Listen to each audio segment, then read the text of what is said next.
So this is where we're going from assignment to architecture.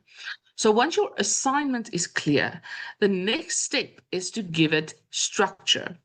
This is where most women stay stuck.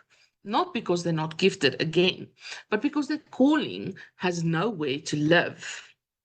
You know, when Isaiah 54 talks about stretch your tent pegs, make room for the more than ever before. What are we doing? Are we building structure? Are we making space structurally for this expansion? Even when the Lord was asking that widow to go and get some containers from her friends, to borrow containers even, he was asking her to expand the structure so that he could pour into her life. Right.